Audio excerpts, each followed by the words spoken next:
আজকে যে ঘটনা ঘটেছে এটা কালকে থেকে রূপ নিয়েছে। রূপটা হচ্ছে আমাদের এডিএম স্যারের টেবিলে দুইটা পক্ষের বসার কথা ছিল, 4 পক্ষ, মালিক সমিতি, ট্রাক গ্রুপ, মালিক সমিতি, মিনি গ্রুপ, আর আমাদের শ্রমিক union, truck tannery cover van শ্রমিক ইউনিয়ন এবং ওই 30-63 নামে যেটা শহীদ এবং জুলমতের সংগঠন।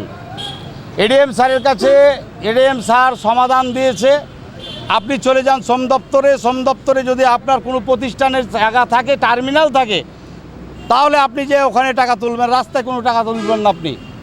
এবং শ্রম দপ্তরের 2জন অফিসারও ছিল কালকে ডিসি স্যারের ওই জায়গায়।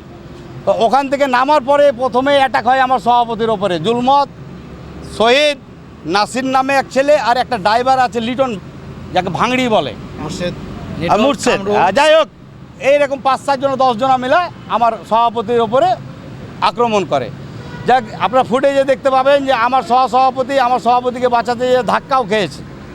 স্টার্ট হয়, তারপরে আমরা মিটিং করি। মিটিংয়ের পরে আমরা ঈদের পরে এটা নিয়ে আমরা বসবো। ঈদের আগে আর এই গ্যাঞ্জামে বসা যাবে না।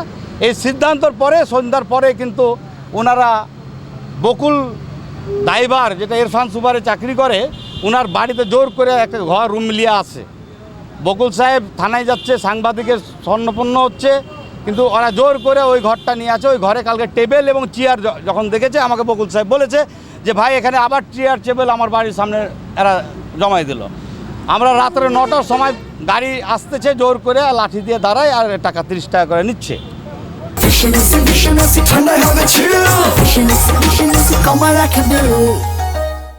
নেওয়ার পরে আমরা আসলাম, এক জায়গায় হলাম। আমরা কি করবো, লাস্ট মিনিট থানার স্বর্ণপূর্ণ হলাম। থানায় গেলাম, থানায় যাওয়া ওসি স্যার নাই, উনি সাক্ষীতে গেছে কুড়িগ্রাম। তদন্ত ওসির সাথে কথা বললাম, 2টা ড্রাইভারের কাছে মেরেছে, টাকা নিয়েছে সুপারভাইজার, তাদের স্টেটমেন্ট আছে, আমরা লিখিত দিয়ে এসেছি। এবং আমাদের যে টাকা নিচ্ছে জোর জবরদস্তি, এই স্টেটমেন্ট দিয়ে আমার সভাপতির ব্যাপারেও একটা আমরা জিডি করেছি, কালকে অভিযোগ করেছি। এই 2টা করে এসেছি। এখন রাত্রে শওকত সাহেব একে চার্জ দিয়েছেন আপনার কবির সেকেন্ড অফিসারকে চার্জ দেওয়ার পরে কবির সাহেব আমাদের সাথে মিট করার পরে আদান প্রদান সব কমপ্লিট করে ওরা জেলে একটা তেল পয়সা কিংবা খরচ একটা নেয়, সেটা আমরা সব সন্তুষ্ট করে এসেছি তারাকে। কবির সাহেব আর আমাদের রিং ধরছে না, আমরা ঘন্টার পর ঘন্টা কাটাচ্ছি 12:30 পর্যন্ত। কবির সাহেব কই? কবির সাহেব আর রিং ধরছে না। তারপরে তদন্তকে লাগাম, তদন্ত বললো যে ভাই আমি এখনই আরেকজন অফিসার দিচ্ছি। পেটালো এনামুল সাহেবকে। এনামুল সাহেব যাওয়ার পরে ওকে লড়াতে পারেনি ওরাকে, কারণ তদন্ত নিজে গেছে রাত্রে 2:30-3টায়। তারপরে ডিবির ফয়সাল সাহেব গেছে। তারপর যখন না সরেছে তখন বললো যে আমরা সকালবেলা আবার ওসি স্যার নাই, আমরা কালকে ওসি স্যারের সঙ্গে কথা বলার পরে আমরা পদক্ষেপ নিব।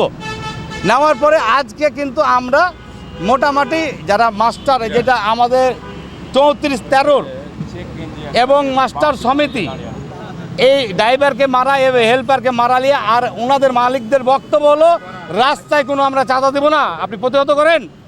ইনারা বলেছে যে আমরা রাস্তায় চাঁদা দেবো না। এই 2-1 কথা হতে ইনারা তখন বললো যে আমরা গাড়ি চালাবো, ঝাপটাপ ফেলে অলরেডি ইনারা ক্লোজ করে ফেলেছে। তখন এই আপনার তদন্ত ওসি এবং পিক আপ নিয়ে এসে আমাদের নেতা পেঠালাম। নেতা পেঠার পরে এর ভিতরে আমার জয়েন্ট সেক্রেটারি ছিল, আমার নেতারা ছিল। এর ভিতরে কবির সাহেব একটা অ্যামাউন্ট লাই আমার নেতার কাছ থেকে রাত্রে, ওই বলেছে হয়তো যে আপনি কালকে রাত্রে গেলেন না কেন? তো বলেছে যে এত বেশি কথা বললে বুকের উপরে 1 লাথি দিয়ে এখন থাপ পড়লে উঠেছে, 1 লাথি দিয়ে তোকে বাদী করে দেবো।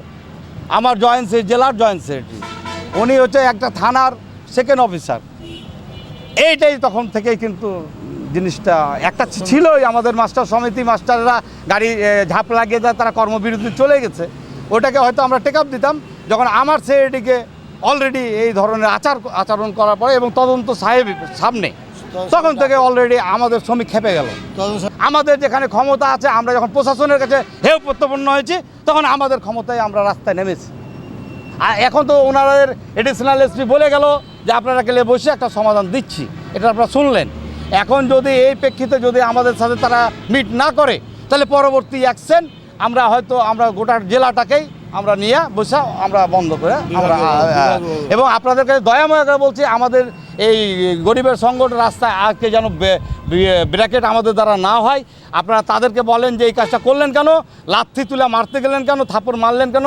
এটার প্রতিবাদ আপনাদের কাছে সারা বাংলাদেশ শ্রমিক যত বাংলাদেশ শ্রমিক ইউনিয়ন আছে, শ্রমিক নেতারা আছে, শ্রমিক ভাইরা আছে, সবারই কাছে আমাদের দাবি যেদিন আমরা আন্দোলনে চলে যাব আমাদের ডাকে যেন আমার গোটা বাংলাদেশ শ্রমিক ফেডারেশন এবং শ্রমিকবৃন্দ যেন আমাদের ডাকে সাড়া দেয় এবং ইনশাল্লাহ দিবে। এবং আপনাদের কাছে বলার আমাদের অনুরোধ যে আপনারা আমাদের ভাই ব্রাদার হিসাবে আমাদের পাশে থাকেন, আমাদের হিতাকাঙ্ক্ষী, আপনারা এই জিনিসটা আপনারা দয়া করে তুলে ধরবেন। এটা করলো কেন একজন পুলিশ অফিসার? আমাদের দাবি আমার আমার শ্রমিক ইউনিয়নের জয়েন্ট সেক্রেটারি, জেলা জয়েন্ট সেক্রেটারিকে লাথি তুললো কেন আর বিচার চাই, ওনার সাসপেন্ড চাই। আর আমাদের ওই 30-63 এই যে টাকা তুলছে রোডের ওপরে, এতদিন তুলছিল না, আবার কালকে থেকে তুলছে, এটা যেন রাস্তার উপরে বন্ধ হয়ে যায়। ওনাদের কোনো টার্মিনাল যদি থাকে তারা টার্মিনালের টাকা তুলবে, আমাদের আপত্তি থাকবে। আজকে আমাদের ড্রাইভার ভাইদের আমাদের গাড়ি থেকে হরিপুর নামক স্থান থেকে কিছু লোক চাঁদাবাজি করে এবং জুলমাত গ্রুপ, একটা শহীদ জুলমাত গ্রুপ 47 জন এবং এরা চাঁদাবাজি করছে। এই চাঁদাবাজি করার কারণেই আমরা রাস্তায় চাঁদাবাজি করতে দেব না, এই জন্যই আমরা গাড়ি কর্মবিরতি করেছি। এবং আমাদেরকে এর আশ্বাস দেওয়ার কারণে আমরা এটা উইথড্র করলাম। ভবিষ্যতে যদি আবার চাঁদাবাজি হয় অবশ্যই আমরা গাড়ি বন্ধ করে দেবো, আমরা গাড়ি চালাবো না। রাস্তায় চাঁদা দিয়ে আমরা গাড়ি চালাবো না। আমরা যেহেতু বহুদিন থেকে আমার 40 বছর এই মোটর ডিপার্টমেন্টে, আমরা স্থান থেকে যেখান থেকে আমরা গাড়ি ছাড়ি সেখান থেকে আমরা চাঁদা দিয়ে আসি।